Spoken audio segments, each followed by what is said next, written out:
Alliance versus 2011 International Champions, Na'Vi. And we're back for Game 3 of the International 2013 Grand Finals between Na'Vi and the Alliance. We're all tied up. What was once a best of 5 is now a best of 3. It all comes down to this. Your winner takes home $1.4 million and counting. The loser, only $600,000. And I say only, but that's still a lot of money. And for the first time in this Best of 5 series, we're going to see Lone Druid being piloted by Admiral Bulldog, often known as one of his, if not the best hero for him. He has kind of played thousands and thousands of this game in this pub. This is the hero that he's made a name for himself on. And, you know, it's a really cool storyline because actually Admiral Bulldog was discovered by Na'Vi and specifically by Dendi. His first competitive experience filling in as a stand-in for Na'Vi. Now the apprentice tries to become the master. I mean, I think Na'Vi's kicking themselves. Like, why did we play with this guy? Why is this guy now on the other side of the booth and threatening to do a lot? But going back to what we heard from the analysts, it wasn't the Bat Rider that Na'Vi had big successes with. No disrespect to Dendi at all, but Kuroki with his ganks, with his relocates, the fact that he was just putting on so much pressure against Alliance. So let's see if with Wisp, whether they could do the same thing. Yeah, I think obviously you probably don't want to give away all those heroes in general, but it was more the way they played the heroes, not the heroes themselves. A lot of early pressure. Alliance didn't expect it, caught off guard, and once Na'Vi had a good start, game was over because Alliance just had very little in the way of comeback mechanics. So going into Game 2, we'll see the S4 Bat Rider, the Lone Druid for Admiral Bulldog. It's still a draft that Alliance would normally love to get. They have given away a Wisp, an EO. They have given away an Alchemist to Havost, but I mean, their lineup a lot more stable and solid in the laning stage already. Yeah, they gotta get some answer to that Bat Rider. Normally there aren't many, and that's really the issue.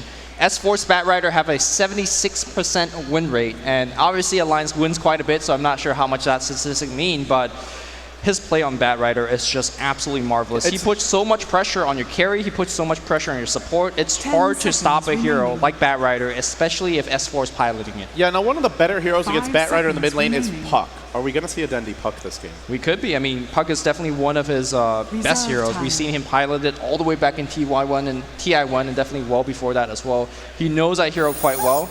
And of course, it's, oh, never mind. I like these bans from Alliance. No more Funnick Bounty Hunter. No more Dendi Puck. You're going to have to pull something new. And now both junglers have been removed, and Na'Vi are going to snap up Visage.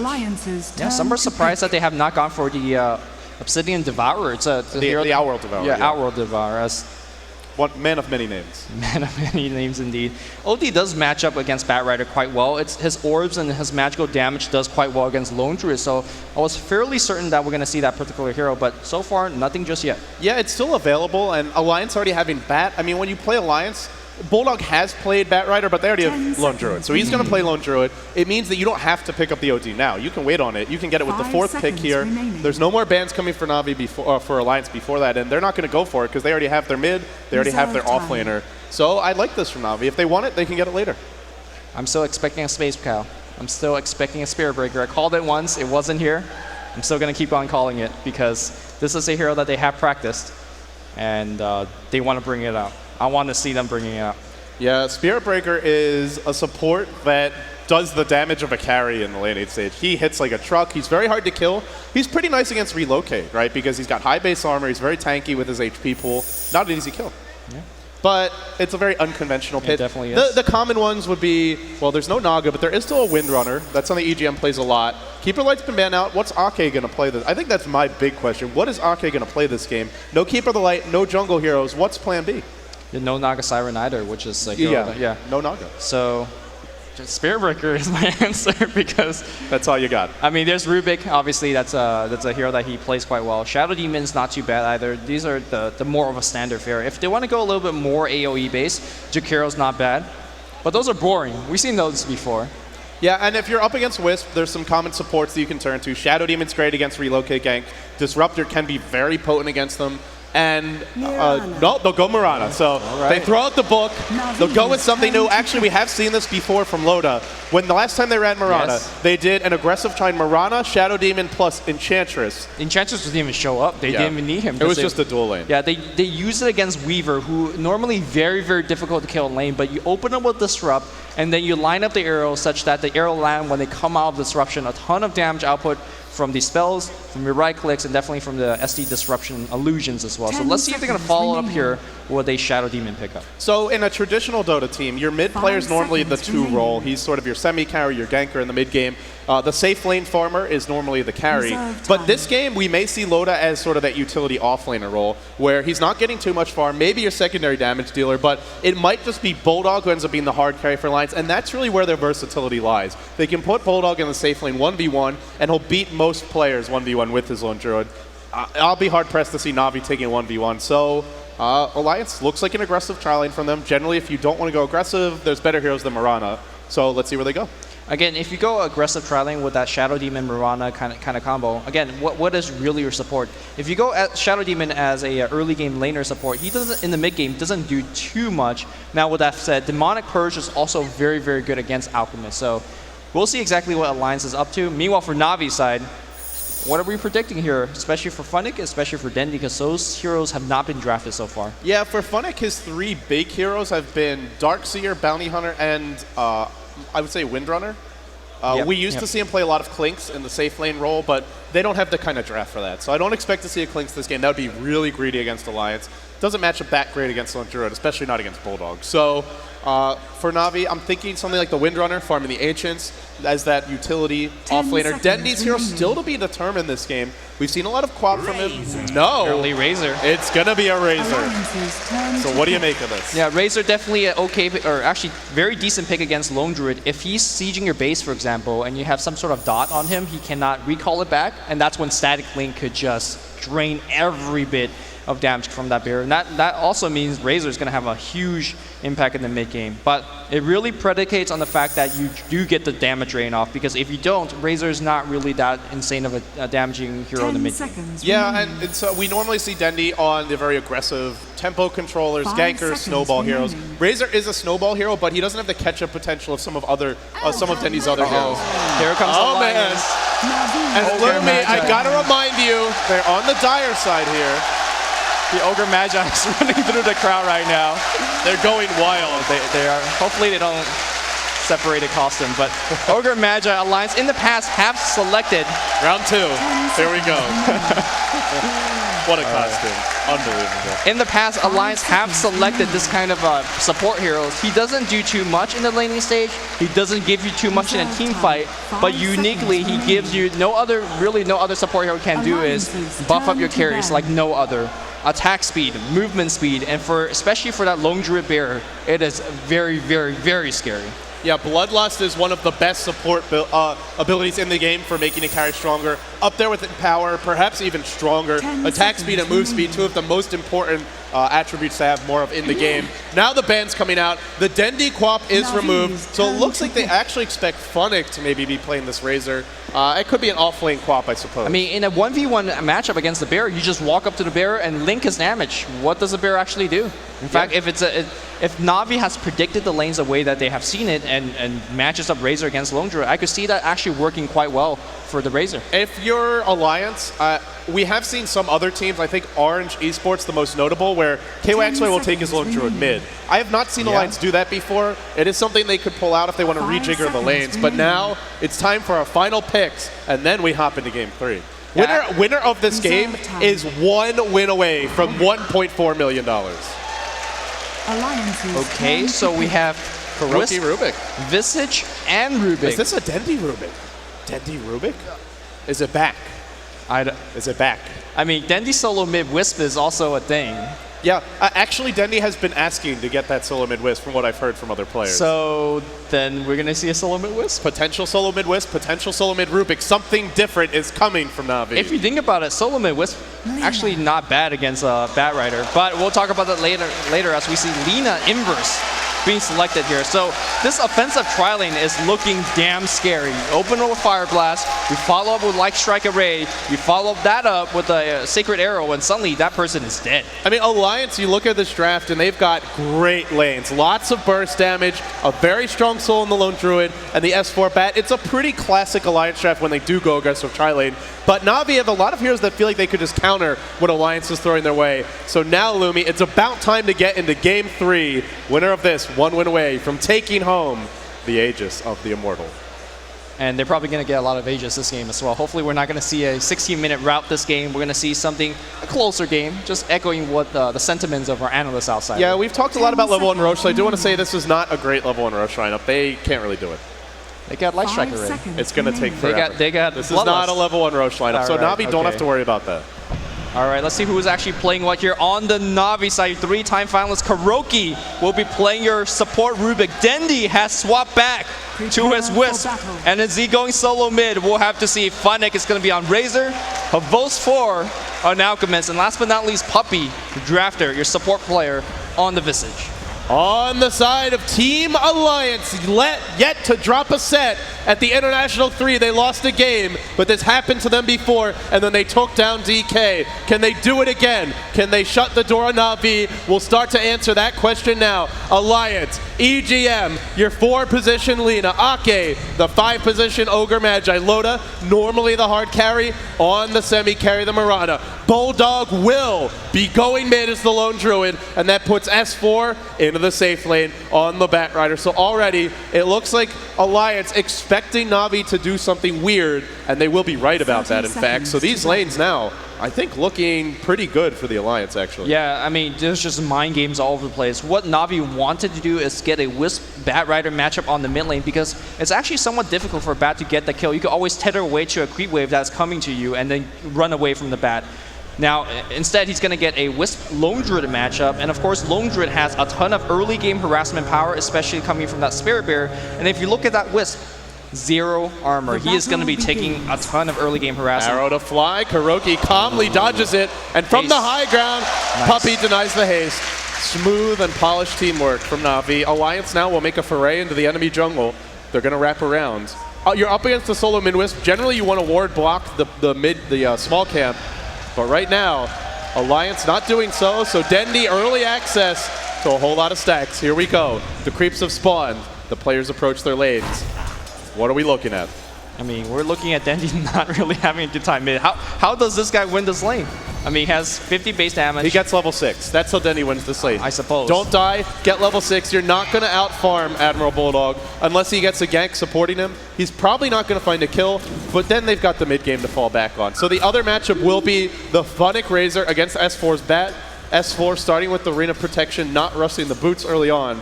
So far, both teams passive, but that could all change in a heartbeat. I mean, for Na'Vi, they just want to keep it a passive, because if they ever make a go on this Alliance offensive tri-lane, it's going to be tough to find those kills.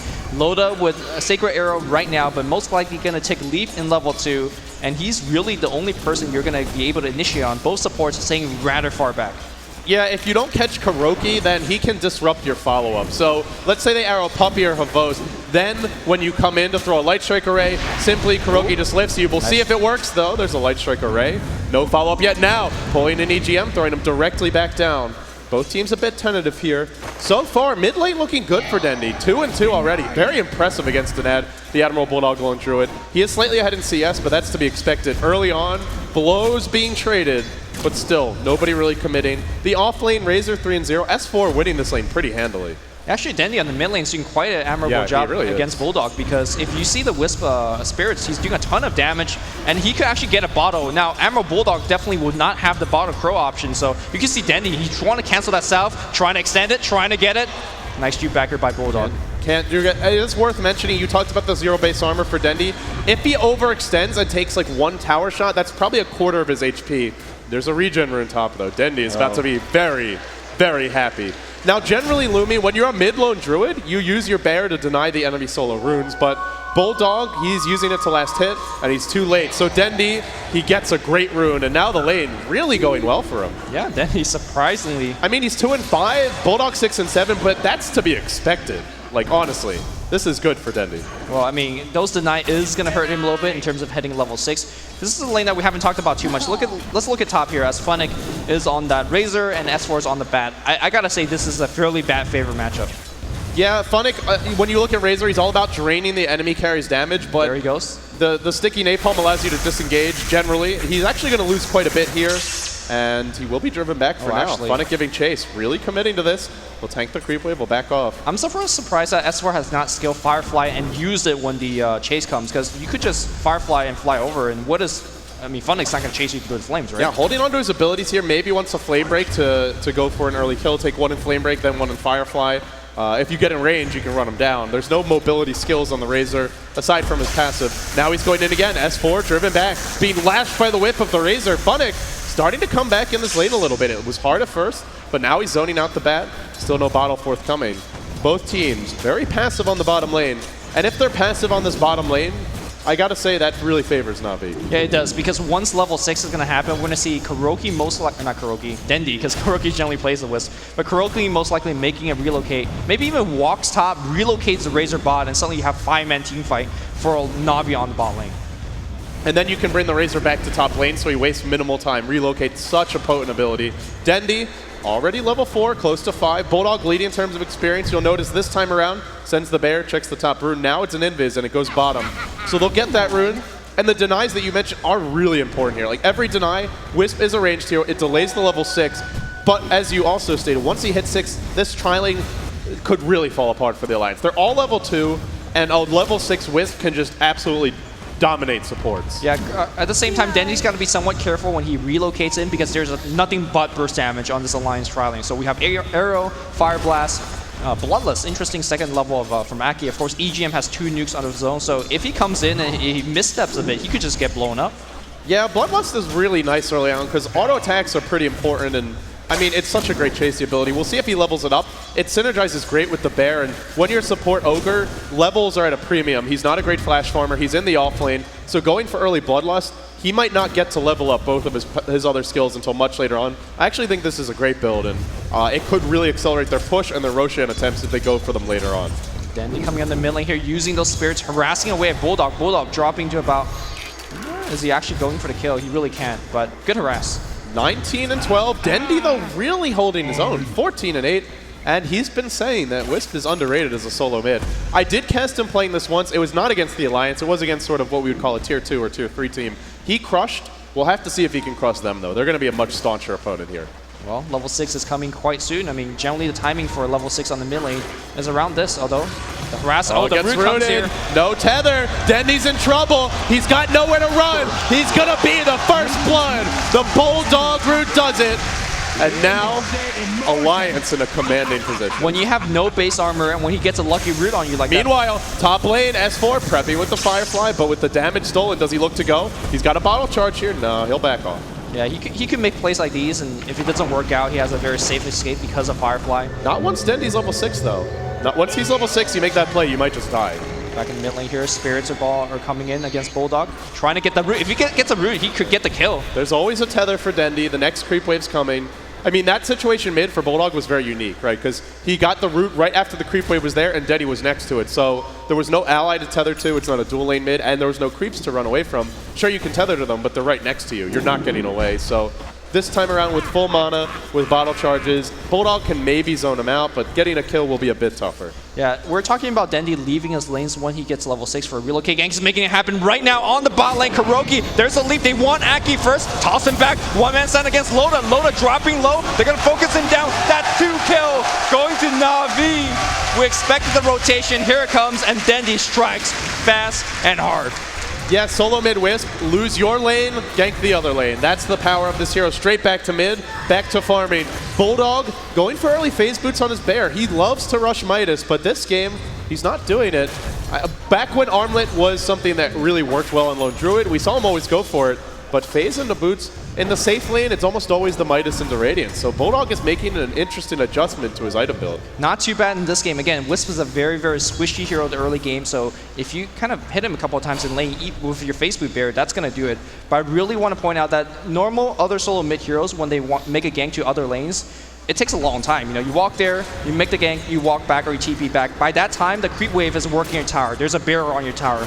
But because you can relocate, spend 10 seconds there, and then you're instantly back, I mean, the creep wave never even got to his tower, so Dendy protecting his tower while putting up pressure on the other side of the map, that's a huge deal. Yeah, the other nice thing is not only does he get the kills, but he drives Alliance off of the offensive tri-lane. Havost has a point in Greevil's Greed. It's not a Greevil's Greed max. Now they're going to mid. Tether's there. They're stealing Bulldog's damage already into Big Bear form. He's tanky, but is he tanky enough? Funnick taking a lot of damage, but Bulldog more.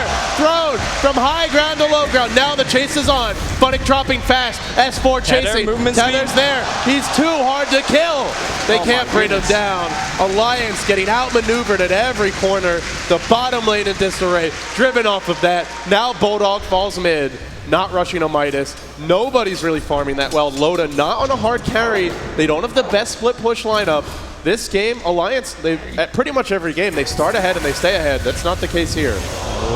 Relocate on the back line. EGM trying to protect himself. Tether, and the EGM's going to go down. Kuroki will pick up that one. And Na'Vi, very similar to game 2, are rolling hard right now. The Alliance yet to drop a set at the International-3, yet they didn't drop a game in the group stage, but here, 4-1, trailing already by 1,500 gold, 1,500 experience. Alliance has to feel like they're on the back foot. Now Loda farming top lane. Dendy relocates down, but that doesn't stop him from going to play some aggressive wards. And this is a cute thing you can do with Wisp is, hey, if you get ganked, you've always got Tether to get out, so not an easy hero to shut down. And as a highly leveled Wisp, not an easy kill. So Dendy, he's transitioning. Not that semi-carry role. He's going to show an additional form here. Also, very interesting skill build coming out from a Razor player, Funnick. He's gone. Generally, you definitely pick up your ultimate as it's a huge early game damage. But he's just maxing his nuke. He's, you know, static link is his second priority. Very interesting. Yeah, the nuke's just some nice burst damage, and it synergizes very well with these other supports, which are all about instantly blowing someone up. You look at an Alchemist, that's his goal. It's similar for Dendy. The orbs do an absolute metric ton of damage. So when you max the Razor nuke, if it hits you at max range, it does extra damage. You can see there, 370. It really adds up. Well, I think they're going to try to set up a play here on the mid lane. A little bit of a Tether movement speed being granted to Kuroki. By the way, Relocate's going to be back up in about 5 seconds. S4's got to be very cautious. If he overextends even slightly and they get a Tether stun and a lift, he'll be dead to the follow-up. Here we go. Bot. He's overextended perhaps. Firefly's there, heading already to the tree line. S4 juking away. They can't really do much to him here. Havost self-stunning. S4 maybe going back in. He could grab Havost. Not just yet. Waiting for Dendy to go back. Dendy's gone. And now S4. He can't go in. But Batrider, great defensive movement by S4 dodging the game. How is that fair? You just go off the map. They can't even kill you.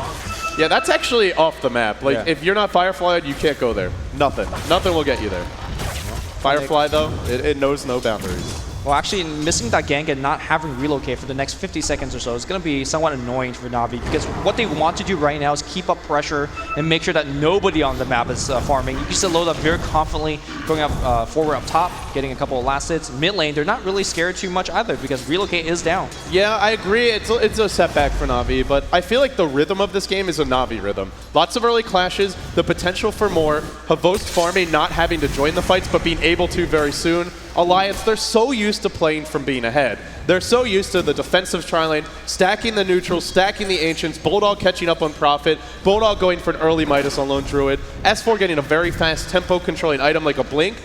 They're not getting those items. It's just a game pace and a style that they're not accustomed to being in. They'll really have to show some versatility here, because this is not their comfort zone. Yeah, Na'Vi definitely has shown that versatility. That's why they're always deep into those tournament running, and that's why they're still here fighting on against Alliance, despite Alliance having a great run to tournament so far.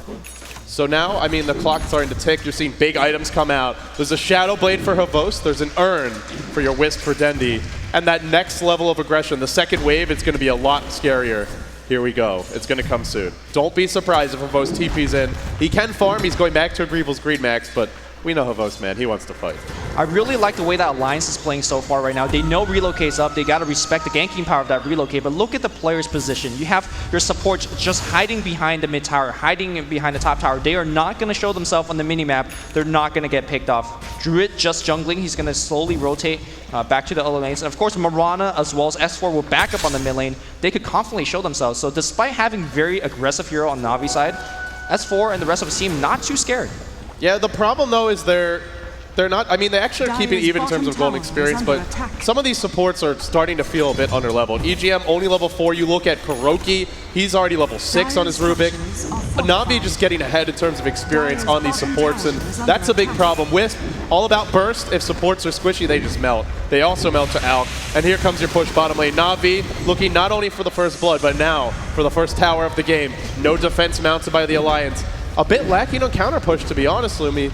All they've really got is the loot nukes from Lina, and the first tower of Game 3 will go to Navi. 13 minutes in, Dendi with the last hit. Yeah, great play here by Navi, striking something, getting something off the map, because if you look at the experience graph for the past 2 minutes, it's all Alliance advantage. Nothing is happening. They're a lot more efficient in jungle. They're jungling with Admiral Bulldog, and now Ake's right next to him, giving him Bloodlust. If this goes on and nothing happens, Alliance will come back, and they're definitely already coming back. So Navi need to get something going. Dendi looking for a relocate. So do you think that Alliance just have this flat out late game, or does it just come down to execution if it goes late? I feel like there's a ton of chain stun, a ton of tank already on Alliance side. I mean, sure, Havos is going to be scary, he's going to be big, but a single root, right? A single stun against Havos, he can't really lock down. He's a melee carry at the end of the day, so that's going to be a concern. But Navi right now going towards the top lane, trying to get something going, but they are scouted by Observer Ward. Yeah, they're scouted in their rotation to the top lane. They've got familiars here, and it looks like if they want to pressure this tower,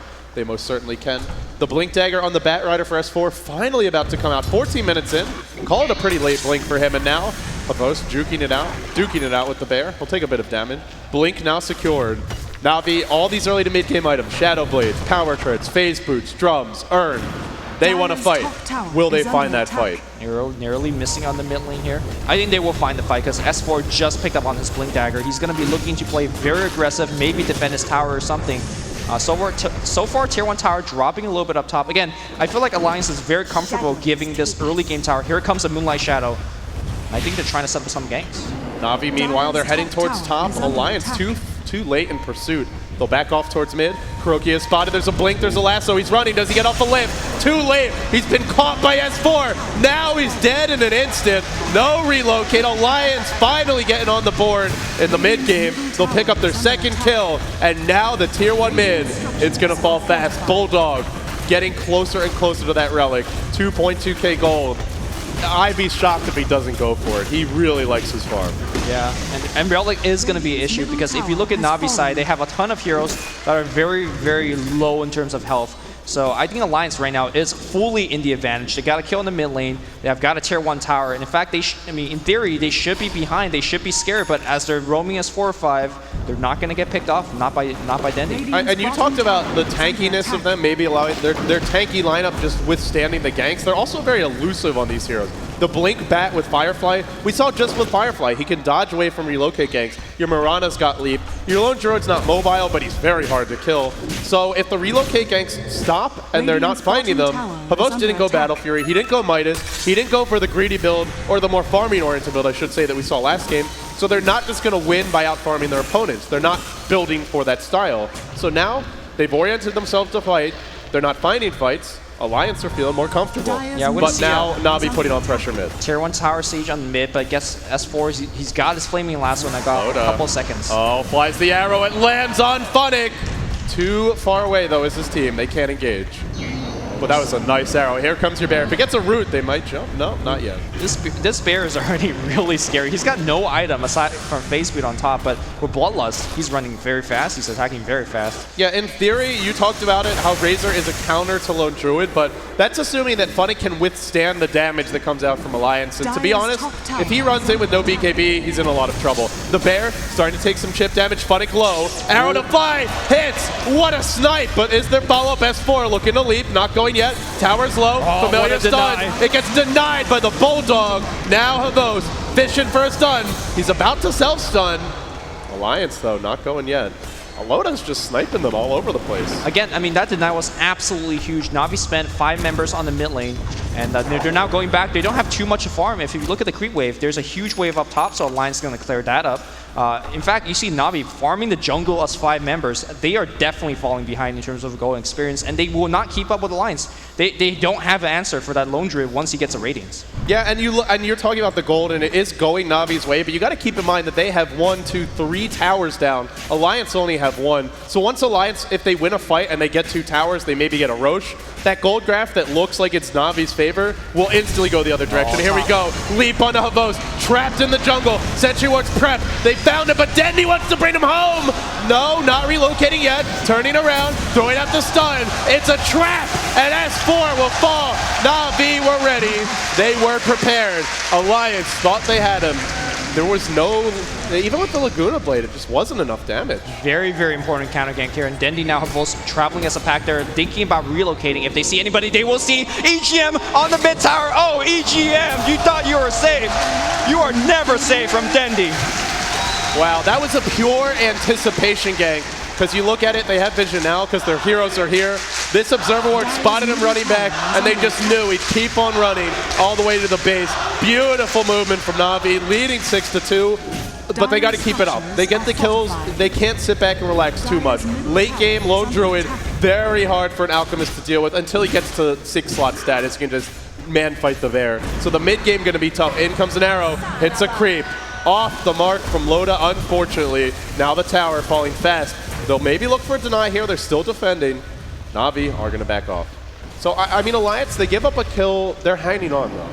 They are definitely hanging on. Again, it goes back on how the next 5-10 minutes is going to play out. For right now, in these last 2-3 games, Na'Vi's playstyle is actually reminding me, quite frankly, of Orange. I mean, if they are getting kills, they're rolling hard, they're getting everything on the map. They're getting enemy camps, they're getting towers. But when they're not getting kills, it doesn't feel like it's the same team. So on that last 5-6 minutes where they didn't get too much done, we saw Alliance slowly accruing gold, slowly coming back.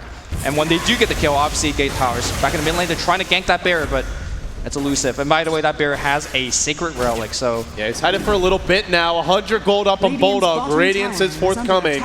And once the Radiance is there, Na'Vi, they really want to gank, but they'll have to defend against that split push. The tower low, no defense in sight. The tier 2 mid will fall to Na'Vi. Alliance, they're bending. They have not broken yet, and they're just waiting for some items here. Once those items come, though, they'll change their tenor.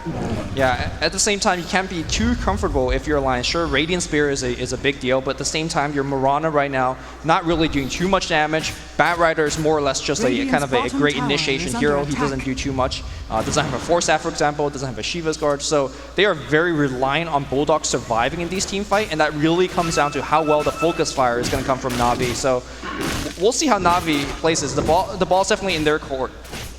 This is yet another game that Alliance has given away the Wisp to Na'Vi. We've seen this quite a few times, and it does force you to play differently, right? Because normally Alliance would be stacking the jungle camps, they'd be maximizing their jungle farm, they'd be stacking the Ancients, and they wouldn't be rotating as 3 or 4. They'd spread out, they'd use their wards and just their predictions, and their map movements, their anticipation, to bait Na'Vi into fights and win those fights. But you can't do that against Wisp. If you're just there like, okay, we'll TP and we'll counter gank, no, too late, you're already going to be dead. The tier 1 bottom, now denied by Funnick. The Wisp is really forcing Alliance into a less... They're not farming as much as what they want, and it's because of the Wisp. Volt's dropping quite low here to an Ancient Stack. Really want to finish it, but probably need to pop his ultimate. And just he's got 4.2k gold. You get an AC, and it won't help you against Radiance Burn, but it will help you kill off the Bear, and it helps you 5-man. It really helps you push. Do you think he'll favor the AC here or the BKB? Because there's also a ton of Suns and nukes coming on the other side. Yeah, it's a tough call. There's a lot of stuff that goes through BKB. We'll just have to see which direction he wants to go. I think AC is a bit better as far as the Death Ball item. It makes your whole team stronger, and Reaper. Oh, he's going hard. Yeah, so pure tank from Havos. I mean, we saw in that last engagement where they used the Lasso to initiate on him. They didn't even really kill him, so now with the heart, he is really safe on the front line.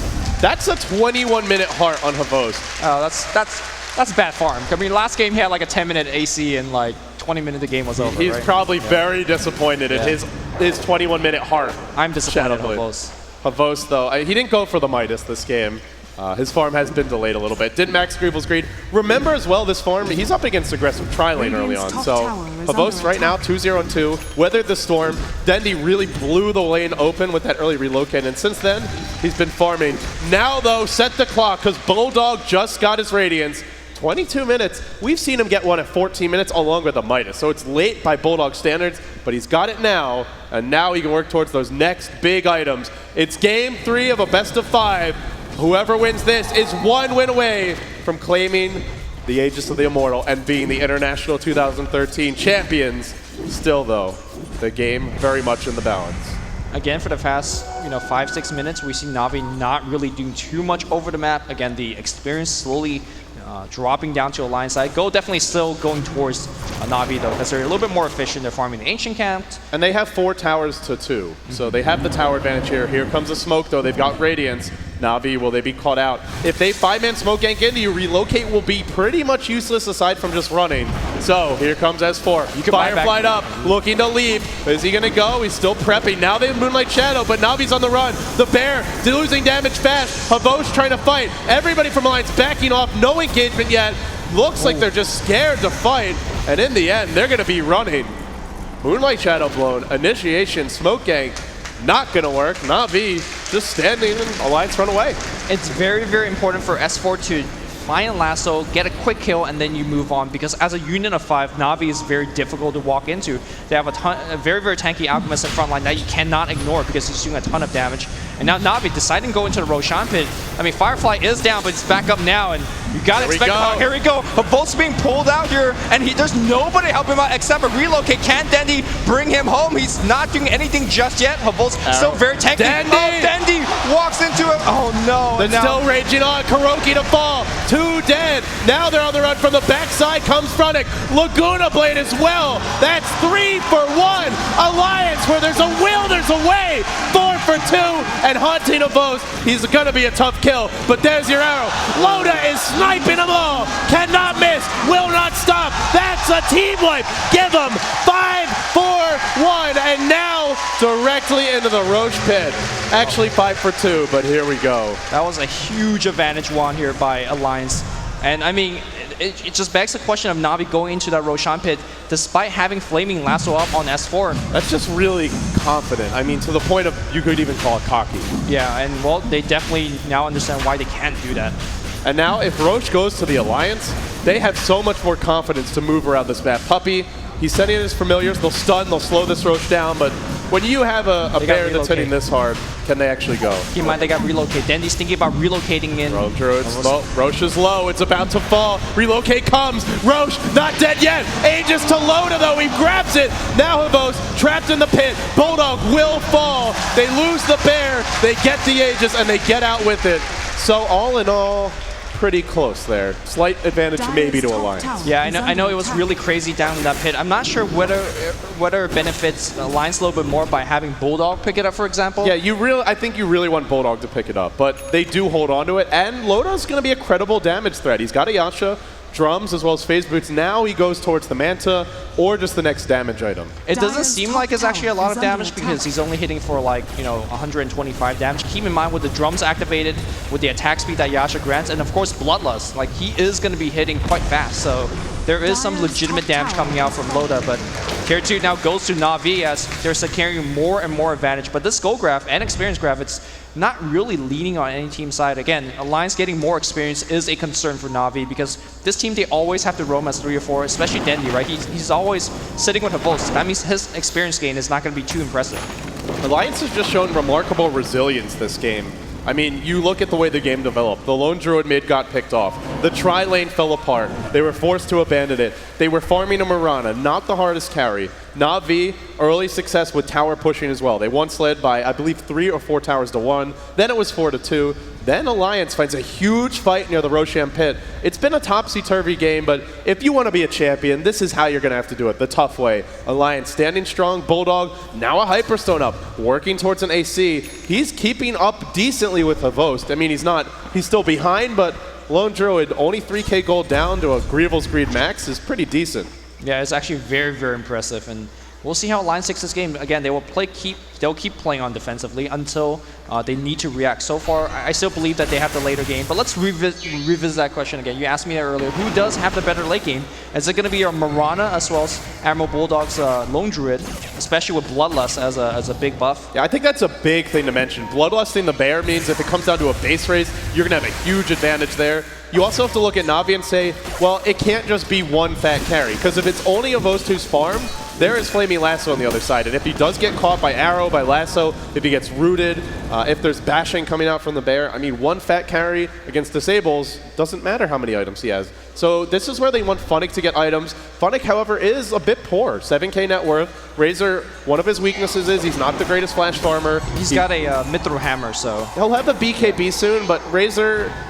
he tends to fall off in the late game. He can be a nuisance if he gets the Ags, the Refresher. He's a great pusher in his own right, but can he keep up to me? That's the big question. Yeah, I think right now going with the BKB is not too poor of a choice. Like, he could just pop the BKB, run towards Alina, run towards the Ogre Magi, and basically zone them out because there's no way that these two support can handle him. In fact, he could do that against the Mirana as well, but eventually there comes a stage where you just cannot ignore the Bear that's mauling on you. You cannot ignore the damage that's coming out from Mirana. So eventually I think the Razor is going to fall off, but for now, he's definitely king. Yeah, Mirana has the big mobility advantage over Razor in fights. Bloodlust, Phase, Drums build, now Manta. Loda can find anyone who's alone and kill them, and he can run really effectively. So if he doesn't die to burst, he's going to be around in the fights. Razor, not very mobile, can be caught for the most part, doesn't have access to leap, doesn't have Bloodlust on his side. Sure, he's got his passive, but Alliance has the more reliable lockdown here. So they'll take a tier 1 top. The Alliance answer back. 9-7 the score. Na'Vi going for tier 2 bottom. It looks like Alliance will try and turn 2. Glyphs down. Tower falling fast. Na'Vi, tier 2 bottom to fall. It's a trade from both teams.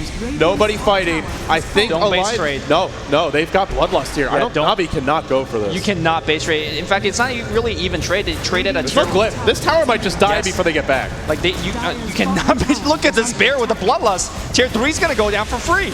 Tower's going to fall. Now they're just going to back off. Havos launching a stun. Does hit Bulldog, force-staffed away. Now Moonlight Shadow. Is there a gem? There is on Havos, but Na'Vi forced to back off. They can't trade like that. They just can't. Not against the Bloodlust Bear. They did not respect the power of a Radiance, Bloodlust Bear. I mean, they got a tier 2, which is nice, but they gave up 3 towers on the top lane for it. I mean, if you look at this gold graph, well, we haven't registered yet, but it will be a spike downwards. Yeah, right now it's basically just like a 3K gold difference for these teams. And again, that's where having a gold advantage that comes from tower gold is easily recovered if you can push them down. So Alliance now coming back. They've got a haste rune up on S4. And now Loda can work on his next item. We don't see too much Mirana Lumi, and generally she's not thought of as a hard carry. She doesn't have a steroid skill aside from Leap, which gives her a little bit of move speed and attack speed, not a whole lot, but she's a very mobile carry, and if she gets enough items, she is an agility hero. She can pack a punch.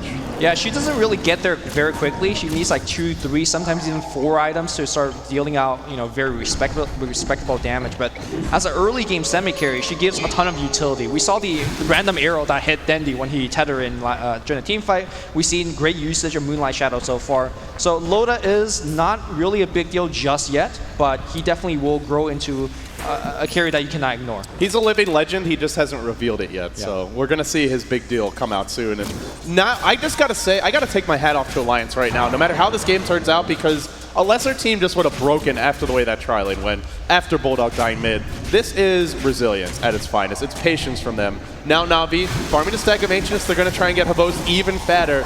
He is still ahead by about 3.5k gold. He's still leading that lone druid. He continues to farm. The other heroes are somewhat struggling. There's a mech up on Puppey, that's about it. Kuroki, it's 31 minutes in, and how often do we see him not having Blink Force, not having more mobility items on his Rubik, but he doesn't this game.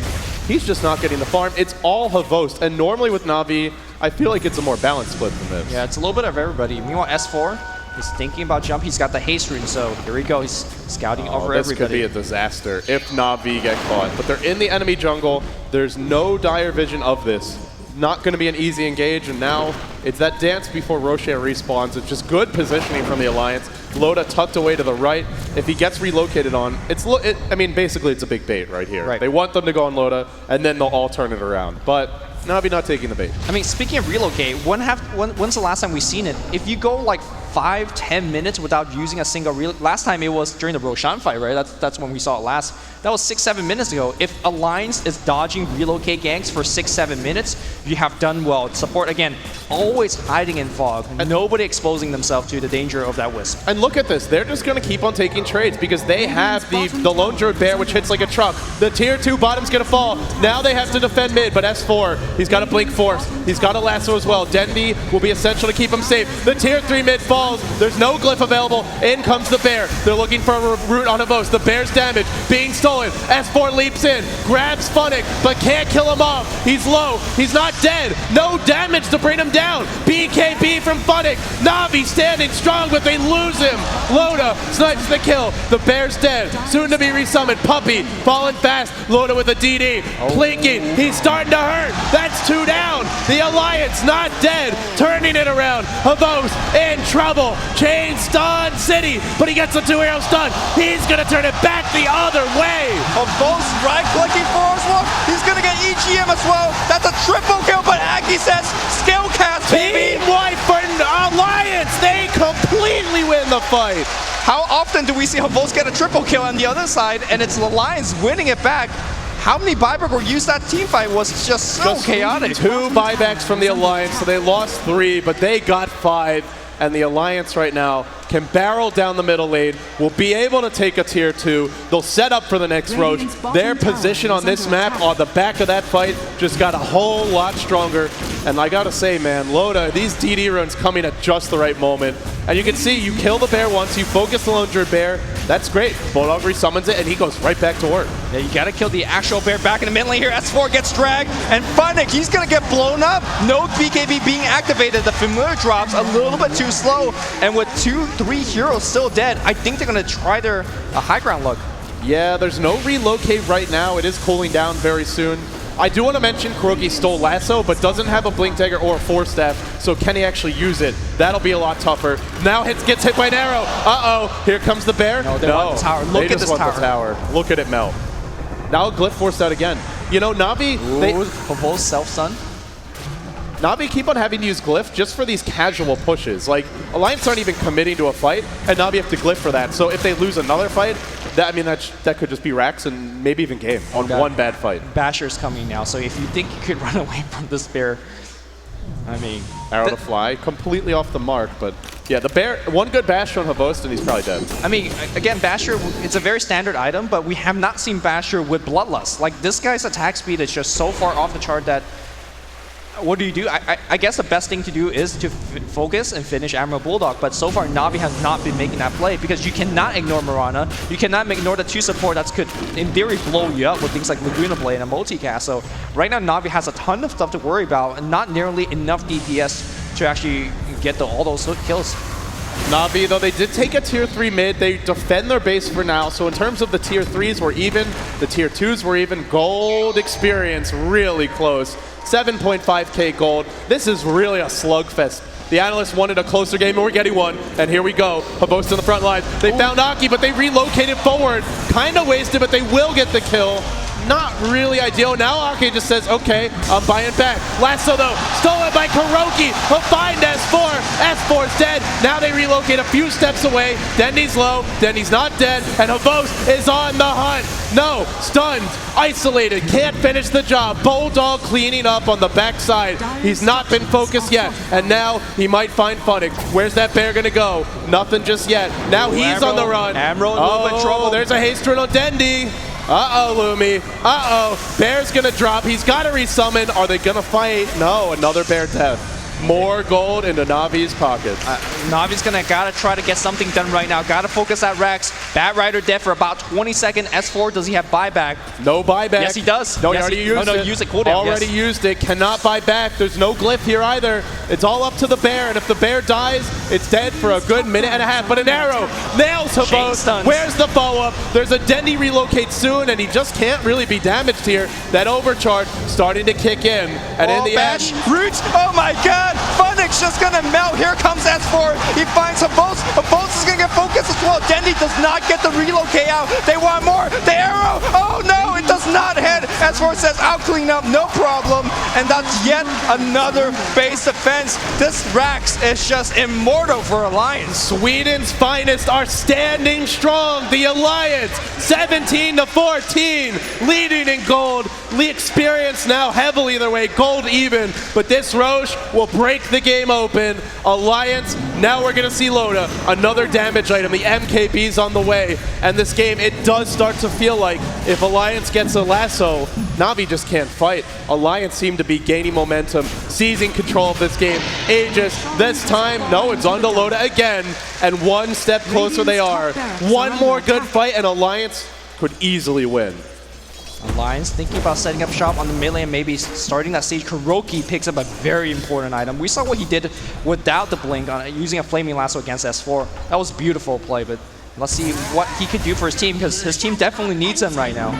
He needs to make some huge plays. 37 minutes in, it's been a very back and forth game. Nobody with a clear edge, but Alliance gaining steam, looking for a pick. One good lasso could just spell doom. There's only buyback on Havost and Funnick. In comes Havost, looking for a stun. It's gonna hit, but it's very far away. S4 not an easy target now. Still chasing, arrow to fly. Loda nails it again. Where's that lasso? Baiting out the BKB. Havost slapping and choppy, but not finishing a hero off. And now his BKB ends. He's on his own. Lassoed and pulled back into 4, but tethered up. It's up to the bear. He's got himself stunned. Oh no, Havost is gonna fall. Oh no, Havost getting caught out. Now Dendi being chased as well. They're not going to get the kill. Just a buyback coming out from Host. Dendi tethers backward here. We'll reset and reload here, but Alliance getting every advantage They right just now. forced out a double buyback for absolutely nothing. Didn't lose their Aegis. Did not use a buyback on their own. That is so big. And I mean, there's no Aegis on the Amber Bulldog. They're absolutely confident that he is not going to die. Every time that Havost is diving in, going for kill, it's Amber Bulldog that finds the kill faster because his bear's attacking faster. He's chasing a lot more effectively with things like Phase Boot and Bloodlust. This is why you do not give Amber Bulldog his Lone Druid, because it's just amazing. Like, how do you stop this guy? He always finds a way. And I mean, it goes back to the Ogre Magi of Ake as well. Without Bloodlust, I think this bear could be dealt with. But with it, it's just too much right now. It's a max Bloodlust. 16% move speed, 50% attack speed on a hero that's got very low base attack time. He hits really hard, really fast. And now Loda, close to an MKB. Already we see a BKB coming out for S4. There is only one way to cancel a lasso initiation. That is to steal the lasso and use it the other way, or get a very lucky bash. And Havost does not have a basher, so Na'Vi smoke up. They're heading to the top lane, looking for a pick, but maybe not expecting Loda. Throws out the arrow, hits Kuroki. Do they jump this? This is dangerous. They didn't see a hero.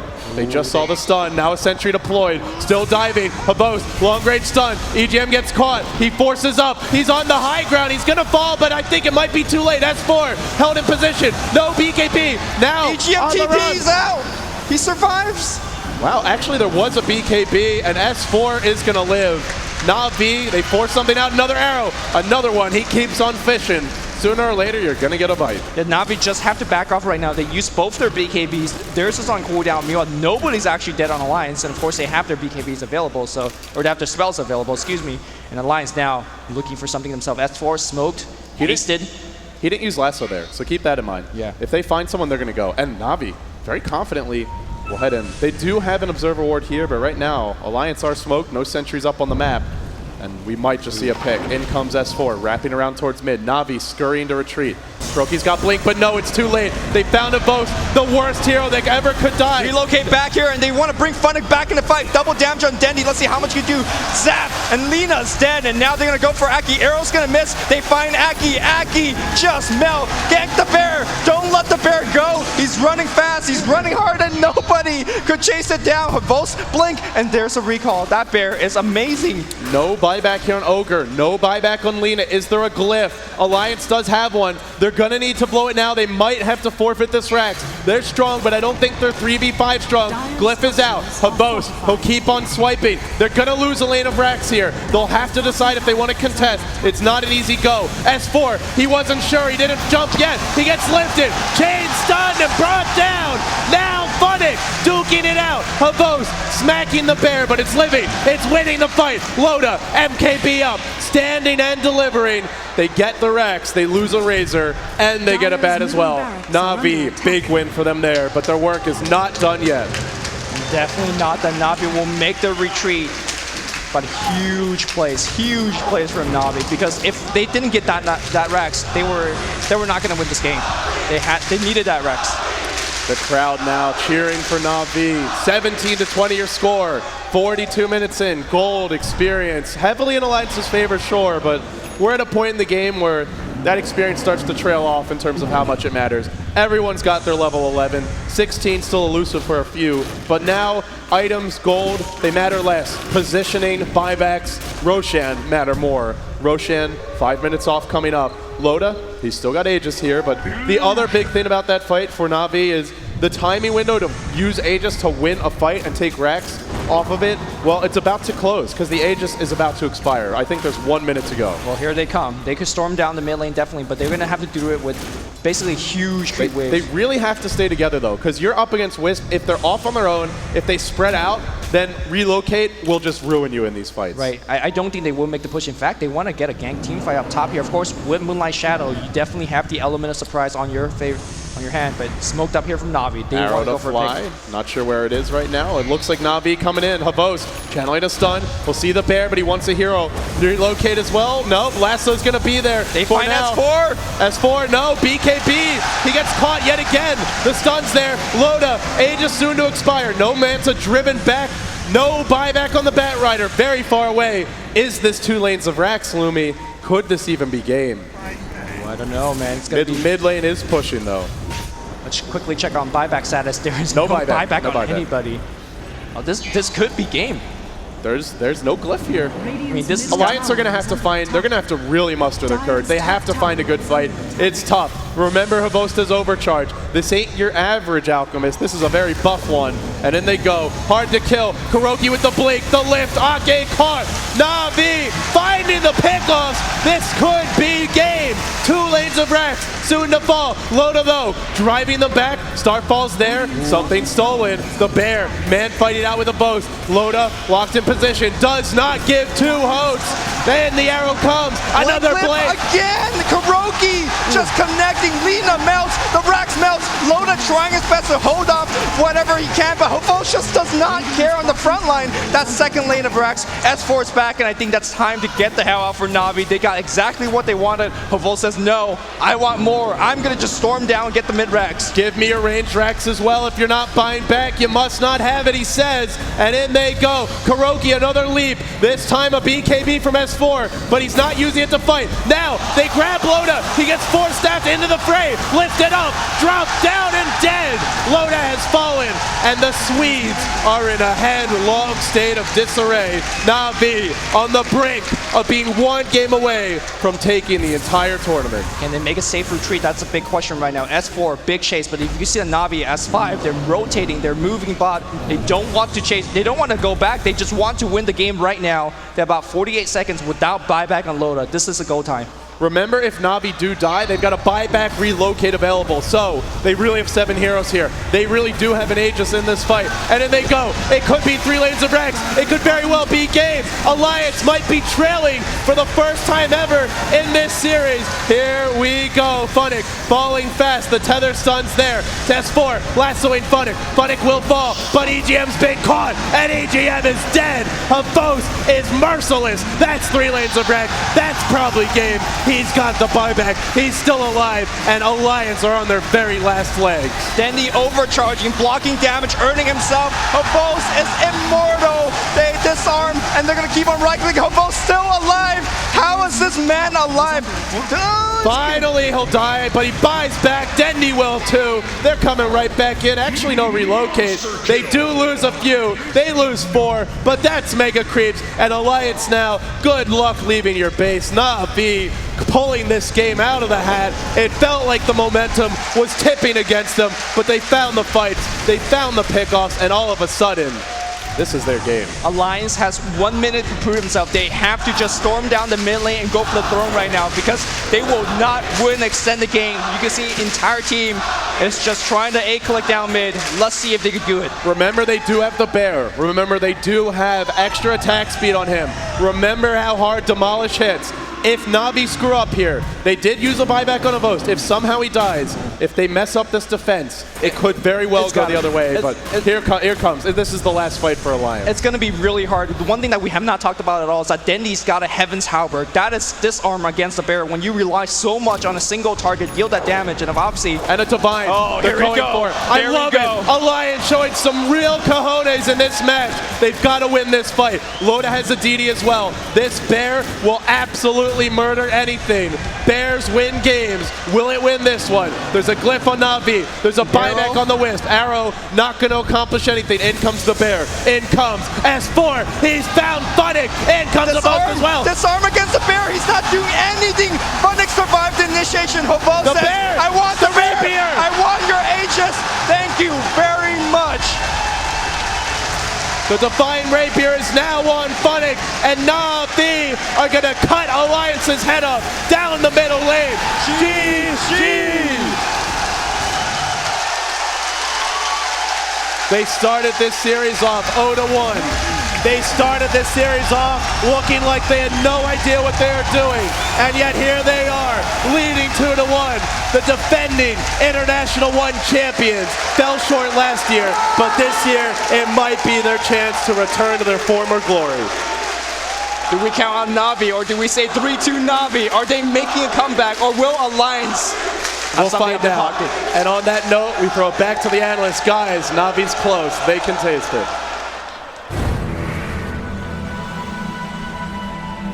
Na'Vi then on match point, guys. It's pretty intense in terms of, I don't know how Alliance held on so long after their offensive tri-lane. I have to say, that offensive tri-lane in terms of the Mirana, Ogre Magi, and Lino is designed to get picks and kill and be aggressive, but you can't do anything against an Alchemist that has a Rubik and a Visage sat behind, and I almost felt it maybe was a mistake to even offensively ward the pulling spot because you almost wanted Na'Vi to pull so they would separate it, and from there, the whole game was on the bear and the bat for Alliance.